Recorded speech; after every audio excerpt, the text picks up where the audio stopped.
Hello and welcome to Nintendo Pals Podcast, the daily show all about Nintendo and friendship. This episode, we are going to be answering your community-submitted questions and topics, including what was the best game that came out in the second quarter of 1986, what sports teams do we cheer for, and what was our favorite Halloween-themed indie game. Talking all of that and more.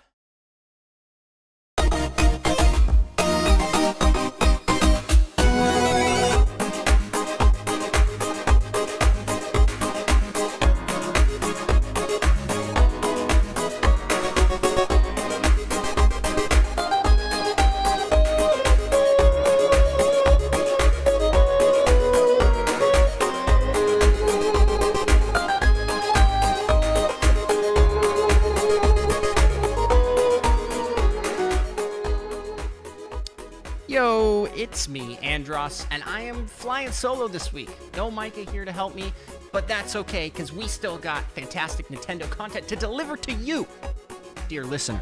Thank you for being here. And while you're here, hey, if you're listening or watching on YouTube, jump on down and subscribe. It's September, and you could be awesome and sub to us on YouTube. You can also subscribe to us on Twitch, like the fantastic Datsun just did. Thank you so much, Datsun, here with the live Twitch chat. Really appreciate that, man. Well, why don't we just jump into it here? Our first question comes from Presto the Magnificent King, who says, what's the best game that came out in the second quarter of 1986? Well, let me tell you, Presto, 1986 was a rough year because we don't have anything coming at all in the United States, but in Japan, they got B-Wings. And what is B-Wings? I don't know, it looks like a space shooter. Looks pretty cool. Looks pretty fun, and that's what I'm going to pick. Because even Japan did not get very much stuff. I don't know what to tell you. This year is kind of lame. But end of the year 1986 looks pretty great. This gives me major what's that game called? Xevious. Am I pronouncing that right? Xevious. It's that style of game for the NES. And I love that game. So this game's probably good too. You can't really go wrong with these types of shooter scrolly games. So yeah, that's what I'm gonna go with. Thank you so much for the question. You ask it every week and we answer. And I'm so pumped to get to the time where I was old enough to play video games.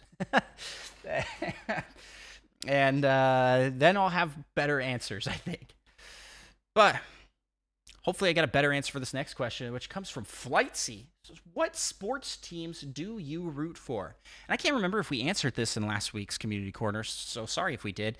We're going to answer it again. Or I'm going to answer it again. I keep saying we, like Mike is here. I just feel his presence, you know? He's here with us in spirit. He's not dead. First off, he's very much good. He's okay. He just couldn't make it. But what sports teams do we root for?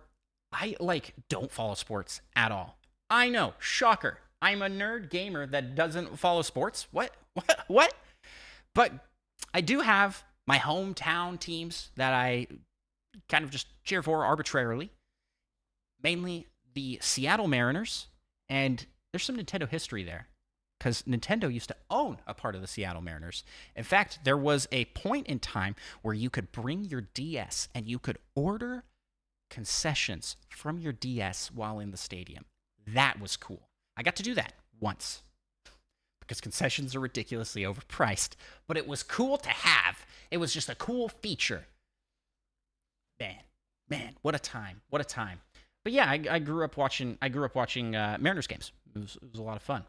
Besides that, I mean, Seattle lost their basketball team, the Supersonics, so I don't really have a basketball team I follow anymore. Or I didn't follow it then either. And I have never cared even an ounce about football. Sorry, I just don't think it's fun to watch. There's too much downtime, and then it's just piling up into each other. But the same could be said for baseball, right? It's like, oh, there's just like, what's happening here? I've heard people go like, I don't like watching that.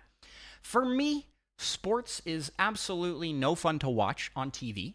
I don't enjoy it at all. But I love the atmosphere of going to a stadium and being at a game. You know what I'm saying? Like, that's a lot of fun. I have a blast doing that in any capacity. And so like minor league teams are really fun, and college level teams are really fun to go to because those guys are trying super hard to get to the big leagues, right? So they're playing hard and they're having a great time, and it's smaller, so it just feels more tight knit and community focused, if that makes any sense at all.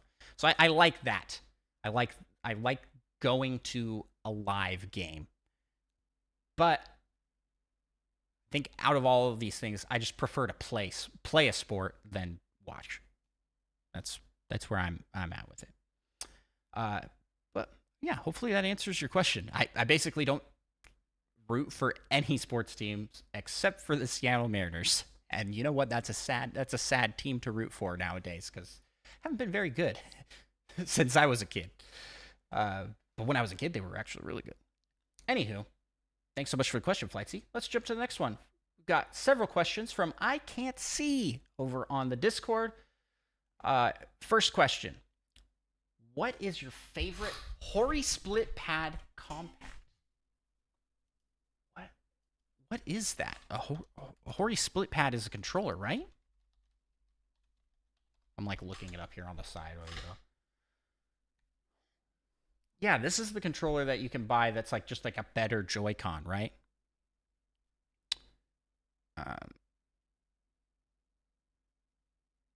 Yeah, I think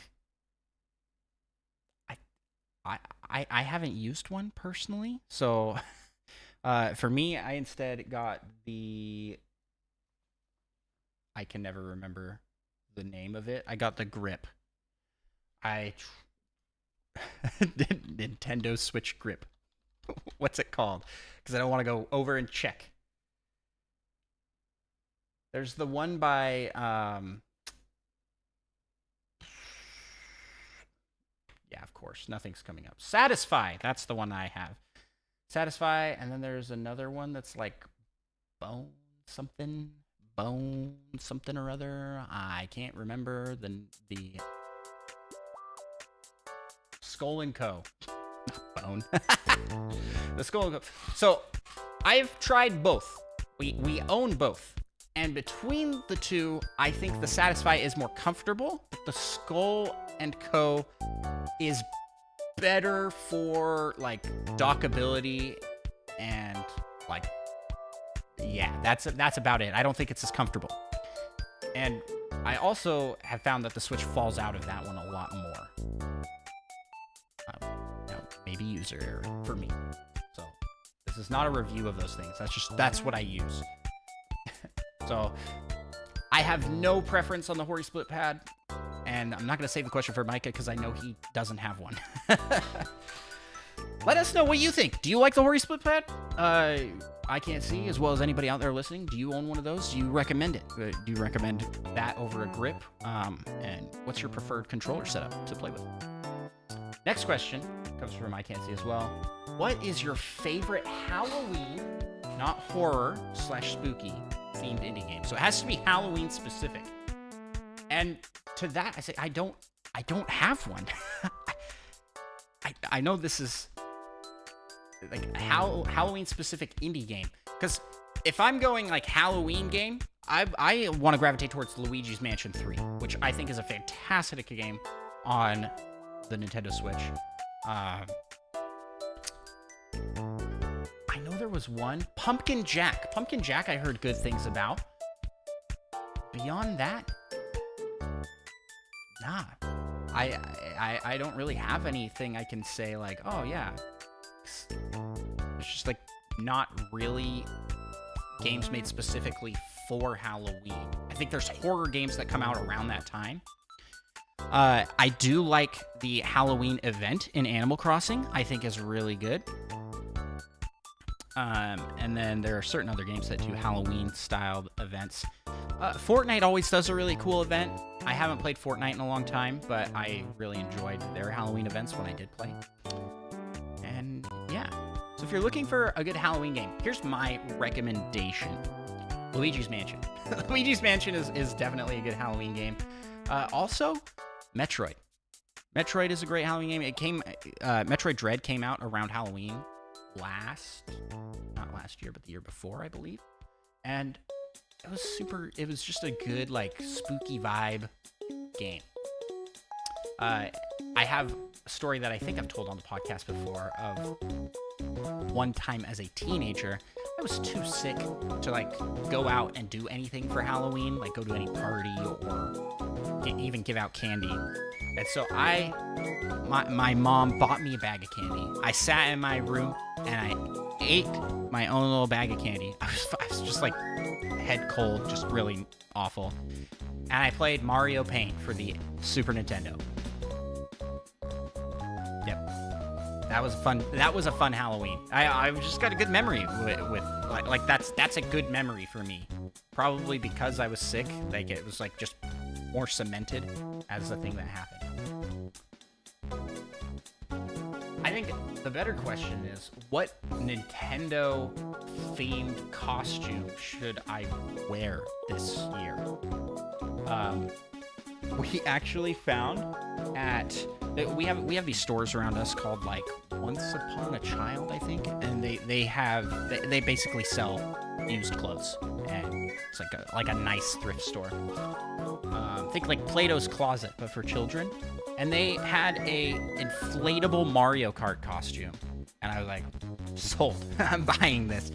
And I tried it. It fits me. It's pretty funny because it's like just this like little inflatable inner tube that you wear around you essentially. So maybe that's what I'll be this year. I will be Mario in the Mario Kart. I've got all the other gear already. Previous years dressing up as Mario. That will be fun. Okay, last question from I Can't See. What temple and boss did you find the easiest in Tears of the Kingdom? And he says specifically fire or lightning. And I think that putting lightning even in the list is bonkers for easiest. Lightning was way the hardest boss, for sure. For sure. I just did not I liked it. I thought it was really fun. That was like one of my favorite temples, but the Queen Gibdo was very difficult. So I will say, I think that the easiest temple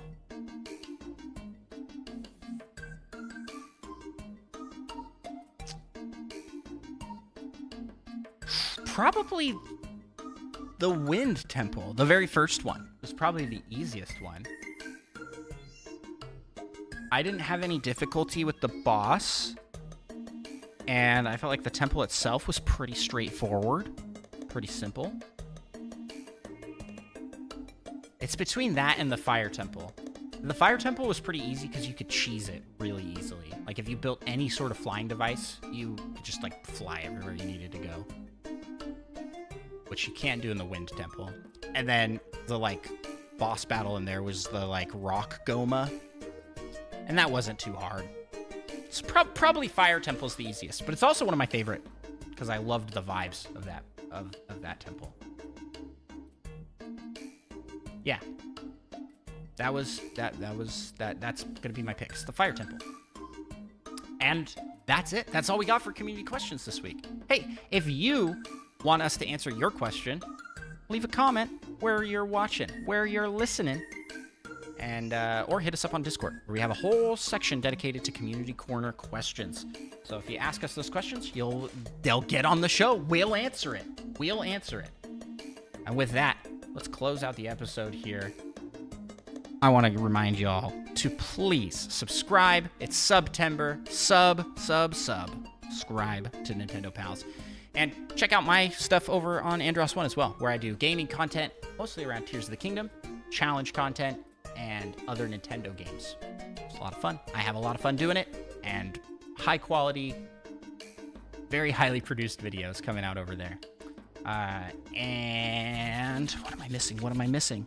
Oh, Patreon. Let me shout out the Patreon. Patreon.com/NintendoPals, where for as little as $1 here, you can be a part of the Patreon Poke Rap and also get early access to our episodes and other bonuses.